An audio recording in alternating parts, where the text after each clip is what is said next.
sound off for Chesterfield. Chesterfield, low in nicotine, highest in quality, best for you. Chesterfield brings you Dragnet.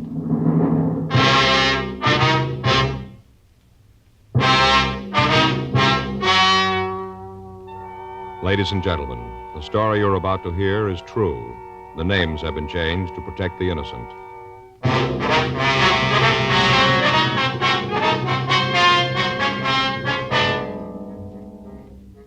You're a detective sergeant. You're assigned to robbery detail. A hold-up man has robbed the owner of a neighborhood grocery store.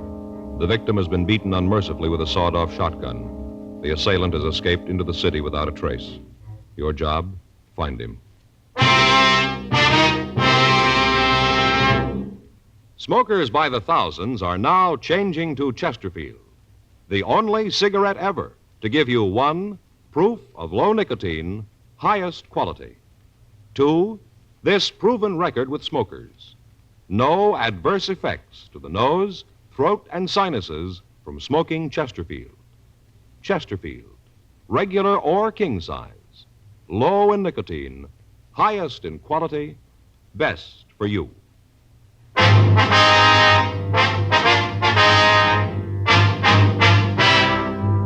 Dragnet, the documented drama of an actual crime. For the next 30 minutes, in cooperation with the Los Angeles Police Department, you will travel step by step on the side of the law through an actual case transcribed from official police files. From beginning to end, from crime to punishment, Dragnet is the story of your police force in action.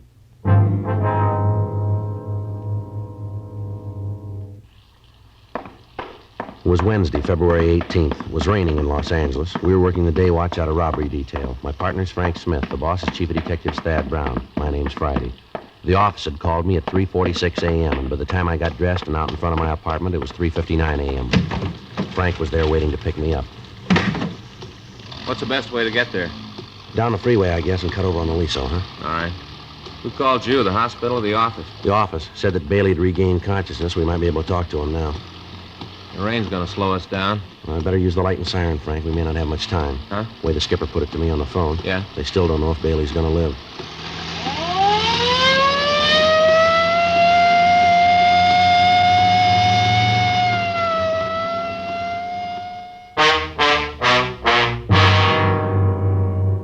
Raymond Bailey was 62 years old. He owned and operated a small neighborhood grocery store on the corner of Whitman and Beacon Streets. 2 days before, on Monday night, a man had entered the store and at the point of a sawed-off shotgun had robbed Bailey. After emptying the cash register and the safe, he'd slugged the elderly man with the barrel of the gun and he'd fled. Bailey had been rushed to Georgia Street Receiving Hospital and then transferred to the county hospital for treatment. For the past 2 days, he'd been under a heavy sedative and he'd been in a coma. He was suffering from a skull fracture, cuts, and bruises. His condition was listed as critical, and we'd left word to be called the minute he regained consciousness. 4:26 a.m. We got to the hospital. We went up to the 4th floor. We met and talked with the doctor who'd been taking care of Bailey. He told us that the patient had just been given another shot to ease the pain and that he'd probably drop off to sleep. We went into the hospital room and walked over to the side of the bed. It was a few minutes before the old man started to talk. I'll tell you what I remember. All seemed kind of far away, like I read about it in a book. Not like it really happened to me. All right, sir, if you just tell it in your own words, if you can. What time is it? It's 4:45, Mr. Bailey. Who's that? I'm Frank Smith. Oh, you a policeman, too? Yes, sir. Oh, 4:45, huh? That day or night? It's in the morning, sir. Uh-huh. I sure been out. If you'd tell us what happened, sir. How many of you are there in here? With just the two of us. Yeah. Way they got my head all bandaged, can't see. Say, officers. Yes, sir? Doctor said this is Wednesday. Is that true? Yes, sir, that's right. Wednesday the 18th. I can't figure where the time's gone. It can't be Wednesday. Why do you have to agree with him? Why don't you tell me for true? Well, sir, you've been asleep for a couple of days. Really? Yes, sir. Been pretty sick, huh? That's what they tell us. Mm-hmm. Seems like every time I turn around and give me another shot. Takes the pain away, but makes everything seem so far away, like nothing was really happening to me. Yes, sir, we understand. Think you could go on with the story? Oh, yeah. This fella came in Monday night. It was raining. Wasn't much business. I was figuring on closing when he came in. took one of the carts and started to pick up stuff off the counter. Yes, sir. Well, the fellow picked up a lot of stuff. Had a shopping bag with him, hung it on the cart. I figured that I'd have to check the bag when he got the check stand. We had a lot of shoplifting lately. I see. Well, after he looked the store over, he came up to the check stand. I checked out the stuff he had. Came to over $5. Oh, picked out all kinds of things, most of them imported. I see. These were all groceries, were they? Yes, I had the stuff, and it come to a little over $5. Oh, I got exactly how much. A little over $5. All right, sir. After I got everything all totaled up, well, I asked him if I could put it in a shopping bag for him. I didn't want to come right out and ask to see in it. After all, he might have just moved in the neighborhood, and I haven't got that many regulars that I can insult him. Yes, sir. That's when he pulled the gun. Pulled it right out of the shopping bag. Now, you saw that it was a shotgun, did you? Yes, sir. Barrel was short. I guess it'd been sawed off. Mm-hmm. He pointed at me and told me to give him the money in the cash register. All right, sir. And then he told me to lay down on the floor and stay there for 5 minutes and not to move. Mm-hmm. I was going to do it. I wasn't going to give him any trouble. Money doesn't mean that much to me. You get to be my age, 62, and it's more important that you're alive than how much money you got. Yes, sir. A lot more important. Yes, sir. Well, I was just going to do like you said when Mrs. Colton came into the store. She's one of my regular customers, you know. I see. She saw the fellow with the gun, and she let out a scream. I tried to tell her to keep quiet, but before I could say much of anything, the fellow turned around and hit me with a gun. Oh, I say, hit me just about as hard as he could. I kind of remember the sirens coming, but after that it's kind of hazy, like it didn't really happen to me, like I read about it. I see, sir. Now, can you tell us what the man looked like? Yes, I guess I can. But before I do, though, Yes, sir. would you tell me what time it really is? Well, right now it's 4:50, Mr. Bailey. 4:50 a.m. Wednesday morning? Yes, sir, that's right. I don't think it's very nice, you fellas, to play a joke like this on an old man. Seems like you could be honest. If I had my watch, I could tell myself. Well, we're telling you the truth about the time, Mr. Bailey. It's 4:50. All right, then you have your little joke, but I don't think it's funny at all. Now, sir, can you tell us how old the man was? About 24, 26. I see. How tall was he? Tall as me. I can remember because I could look right over straight at him. That'd make him 5'8". Yeah, right about that. Was he heavy or slight? I couldn't tell too well. He had a big overcoat on. How about his coloring, his complexion? Oh, he's dark complected, had dark eyes. Do you remember what the color of his hair was? Well, I could just see at the temples. It was black. Yeah. He had this hat on, and the hat pulled down. Uh-huh. Was he clean shaven? Yes, he was. I'm sorry to have to ask you all these questions, but we have to get to the bottom of this. Did he have any marks or scars? Yes, sir. He had a little mole on the side of his nose. Just a small little one. On which side of his nose, would you remember? Well, when he was facing me, it was on the left, so that'd be on his right. Yeah, that's right, on the right side. I hope we're not tiring you too much, but was there anything different about the way he talked? An accent, something like that? No. Say, how about the things he picked up? You get any fingerprints from him? No, sir. He must have taken all the groceries with him. Would you know the man if you saw him again, Mr. Bailey? You just bet I would. I'd remember that face till my dying day. I won't ever forget it. Think you've ever seen this man before? No, sir, never did. Would you know if he drove a car? Well, I don't think so. He was so wet when he come in. He must have walked a ways. And like I said, his shoulders are just soaking wet. Yes, sir. We'd like to have you look at some pictures when you feel a little better, Mr. Bailey. You just bring 'em on. You got a picture of that young hoodlum, I'll know it. All right, sir. We're going to have to come back and see you. You ought to try to get some sleep now. We appreciate your cooperation here. Well, I suppose I should. Last couple of minutes, you fellas been getting a little further away from me. Seems like none of this is happening to me, just like I'm dreaming it. Well, we'll be back to see you, sir. Is there anything you need? No, sir, not a thing. All right, fine. Thanks very much, and you get some rest now. Yeah, I'll try. Hey, one thing you could do for me. What's that, sir? Would you ask the nurse to come by? I think the joke is funny, but you fellas carried it on too far. I'd like to know what time it really is. All right, Mr. Bailey. We'll send her in. Thank you. Goodbye, sir. Goodbye. Goodbye. Pardon me, nurse. Yes? What if you check Mr. Bailey in there? He'd like to know what time it is. He's been asking the same question the last 2 days. He won't seem to believe any of us. Mm-hmm. But you know where we could find Dr. Cardell? Yes, sir, just down the hall, 2 doors past the turn. Thank you very much. Sure like to find out when he'd be able to look at those mug shots. Yeah, it's got a good description. Gonna make it easier. Yeah. I guess this is it. 2 doors past the turn. Yeah. Come in. Sorry to bother you again, Doctor. That's all right. What can I do for you? We were wondering when it would be possible for Mr. Bailey to look at some pictures for us. I mean, when he's well enough. Well, with the way he's been reacting to treatment, he'll live. Yes, sir. But you saw the bandage. Yes, sir. He's totally blind.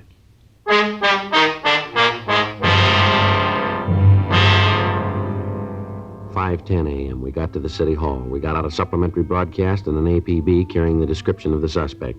We asked the stats office to make a run for us on the information the victim of the holdup had given us. They said they'd be able to give us a list of possibles by 10:30 that morning. We checked through the oddity file to see if there might be something in the records on the small mole on the suspect's nose. There were several cards turned over to us, but none of them matched the rest of the description that we had.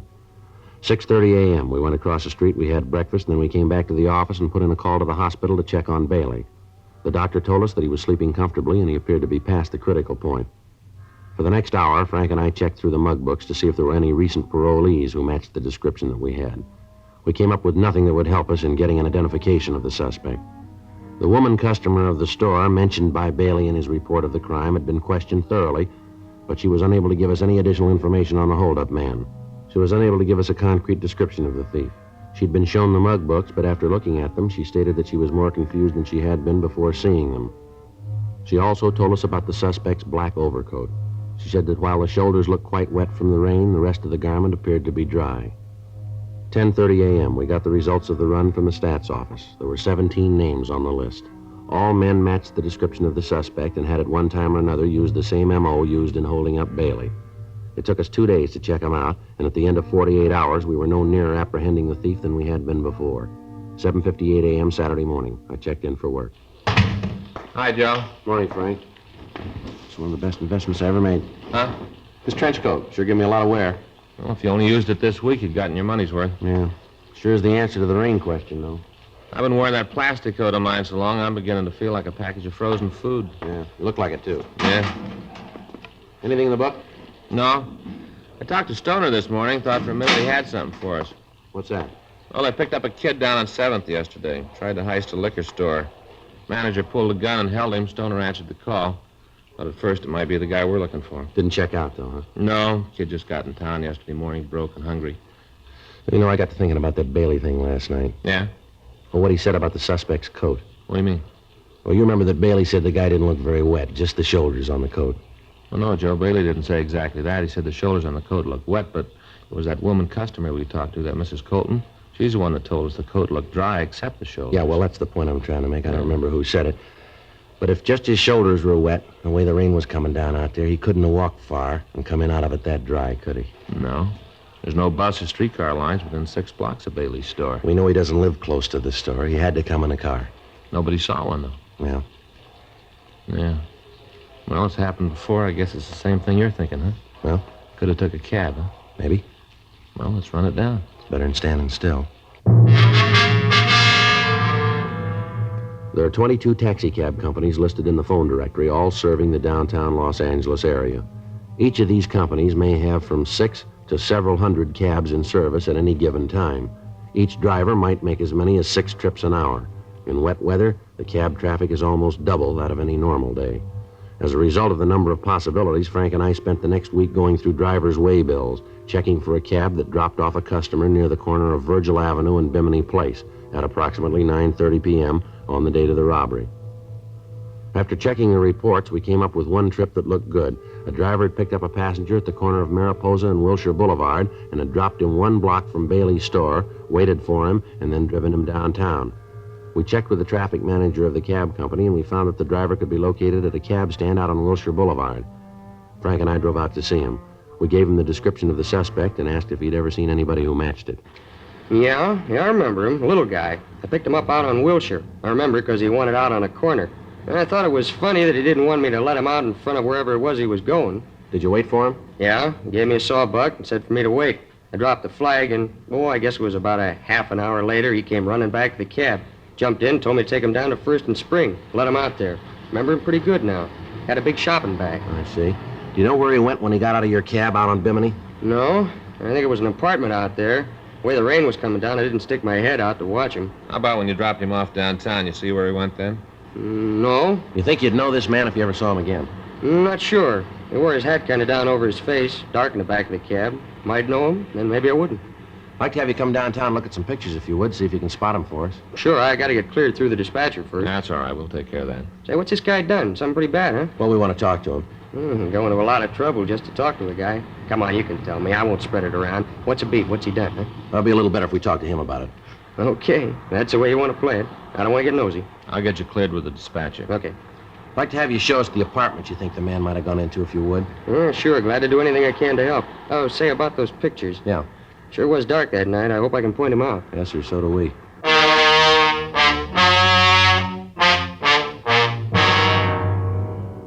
We took the cab driver downtown, and he went through the mug books, but he was unable to come up with an identification. The neighborhoods where he'd picked up the suspect and where he'd dropped him off were checked. None of the people in the vicinity could tell us anything. The usual channels of information were checked, but they yielded no new information. It had been 10 days since the holdup, and we were no nearer to finding the suspect than we'd been the day after the robbery. Another week passed without results. The thief had dropped from sight. We still had no idea where he was. On Tuesday, March 10th, we got the answer. Hot shot, I'll get it.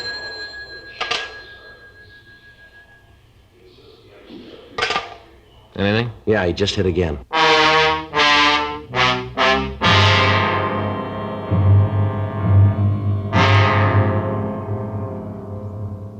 The description in the M.O. the thief had used was the same as he'd employed in holding up Bailey. During the following 3 days, he hit 3 more times. Each time he got away without a trace. From the information we were able to get, it became apparent that he was using taxicabs to get to and from the scene of the holdups. We checked the cab companies and got their full cooperation. They agreed to help us as much as they could, but explained that with the tremendous volume of business that they handled each day, it would be almost impossible to check every passenger that the drivers carried. We got out printed descriptions of the suspect, giving detailed information of the hat and the coat that he wore, the shopping bag that he carried, and the fact that he asked the drivers to wait for him. Another week passed without results. The bandit had stopped operating. Thursday, March 19th, 3 additional teams of men were assigned to the case, and a rolling stakeout was set up in the general area where the holdup man had been working. Additional cars were planted at the cab stands along Wilshire Boulevard and in the vicinity of First and Spring Streets. Another 2 days passed. On Thursday, March 21st, Frank and I were sitting in our car, staked out at the cab stand at the corner of Wilshire and Leeward, 8:46 p.m. That looks like it's going to rain again. Yeah. Those clouds have been moving in all afternoon. Pretty black, aren't they? Yeah. Sure cold, too. Mm-hmm. Attention all units. All units. 9648 Eldon Place, a 211 code 3. All units in the vicinity of 9648 Eldon Place, a 211 code 3. Let's go. Right. Couple blocks over. Yeah. Well, this is 9400. Should be 2 blocks down from here. All right. Better hold it. There's a cab headed this way. You see who's in it? No, he's pulling over to the other side. I'll take a look. Yeah, might be. You want to check it? Yeah. All right, I'll swing around. The cab's taking off. You see it? Yeah, he's up ahead, just turning off on Wilshire. See him? Yeah, I hope we don't lose him. There's only 1 man in the back seat. Get a good look at him when we pass? Not too good, no. Hat pulled down, that's about all. See him? Yeah, there he is up ahead. Yeah, probably pulled a gun on the driver. All right, stick to him now. Yeah. It looks like he's headed for MacArthur Park. Yeah. Turn right. Yeah. There's a cab. Come on, pull up. Come on.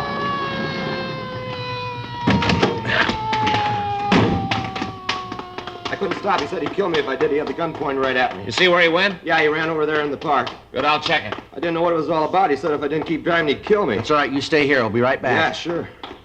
Joe. Yeah. You see him? No, he got away. Maybe we got something to go on. Yeah? He dropped his shotgun.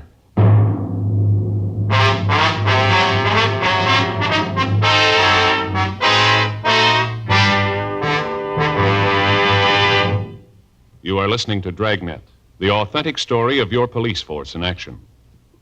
Smokers by the thousands are now changing to Chesterfield, the only cigarette ever to give you one, proof of low nicotine, highest quality. Chemical analyses of the country's 6 leading brands confirm that. 2, the only cigarette ever to give you this proven record with smokers. Again and again, over a full year and 1/2, a group of Chesterfield smokers have been given thorough medical examinations. The doctor's reports are a matter of record. No adverse effects to the nose, throat, and sinuses from smoking Chesterfield. A responsible independent research laboratory supervises this continuing program. Chesterfield, the only cigarette ever with a record like this. Chesterfield, best for you.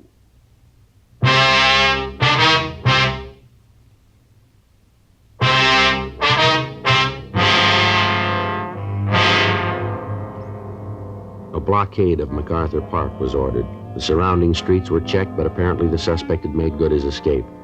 The crime lab crew was called, and they came out and went over the cab for physical evidence. In the back seat of the cab, we found the shopping bag that the thief had carried. It was a plain brown paper bag with heavy cord handles. There was no way of tracing it. In the bottom of the bag, under several cans of food, there was a sales slip with a penciled notation. One of the prices that had been rung up had apparently been wrong, and after the total had been made, a credit to the customer had been deducted. There was no market name on the slip and no address, just the penciled notation.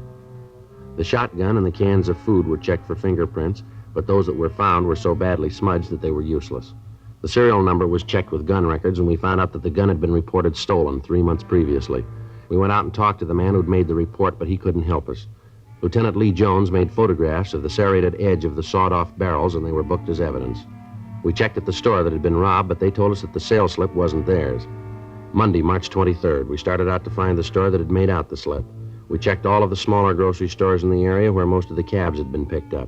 It took us the better part of 3 days. On Wednesday afternoon, we stopped at a small delicatessen at the corner of 3rd and Leeward Streets.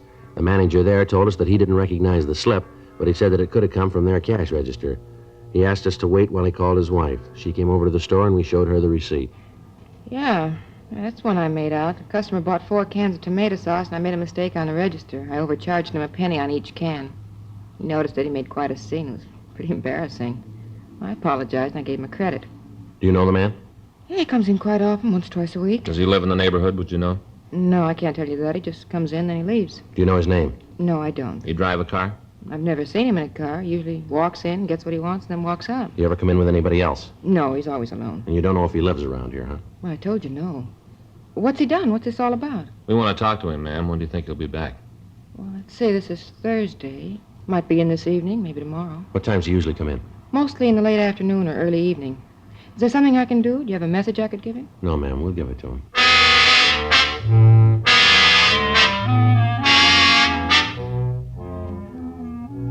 We called the office and told them where we were. Sergeants Murphy and Rafferty were sent out to help us cover the place. They'd stopped by the business office and brought out 2 shotguns for us. Frank and I checked the small store for some place to stake out. The only place we could find where we could keep the entire store under observation and yet not be seen ourselves was on top of one of the large refrigerators that held frozen foods and dairy products. Murphy and Rafferty took up their positions outside of the store, and we waited. At 5:30, it started to rain again. There was no sign of the suspect. 7 p.m., 8 p.m., still no sign of him, and the rain got heavier. 8:30, 9 p.m. Oh, every time this thing switches on, it feels like the dentist is working on the teeth. Sure not much room up here. Don't shove me off. Yeah, there just isn't one. What's that? Well, there just isn't any way a man can lay on top of an icebox and be comfortable. Yeah. Evening. Yeah. Glad to see you back. Huh? I thought you might be mad about me overcharging you the other day. Looking for anything special tonight? No, just a couple of can things. I can get them. Sure is raining. Yeah. Looks good. Yeah. Let's wait till he comes over this way. You can jump him then. Huh? Right.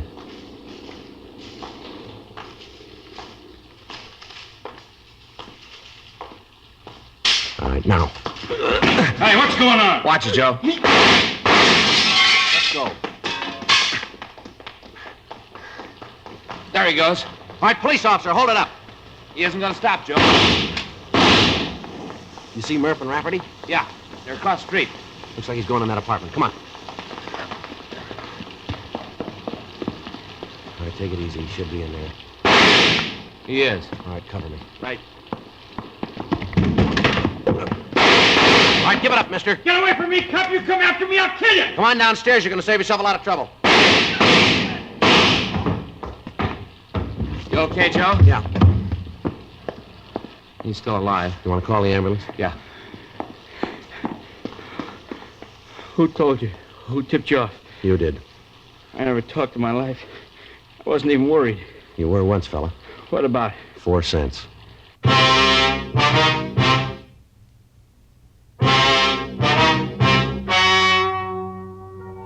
The story you have just heard is true. The names were changed to protect the innocent. On July 16th, trial was held in Department 96, Superior Court of the State of California, in and for the County of Los Angeles. In a moment, the results of that trial. Now, here is our star, Jack Webb. Thank you, George Fenneman. I only need 7 seconds to tell you why you should be smoking Chesterfields. Chesterfield is low in nicotine, highest in quality, best for you. I'd like you to try them. Regular or king size? Chesterfield.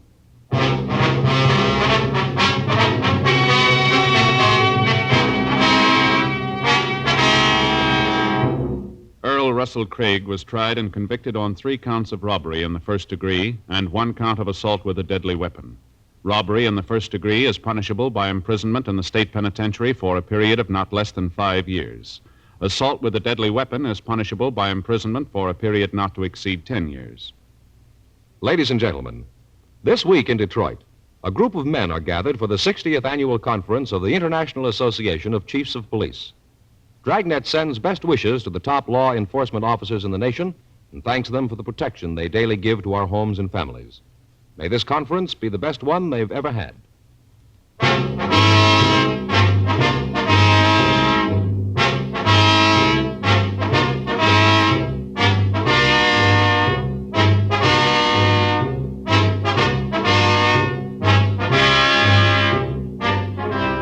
You have just heard Dragnet, a series of authentic cases from official files.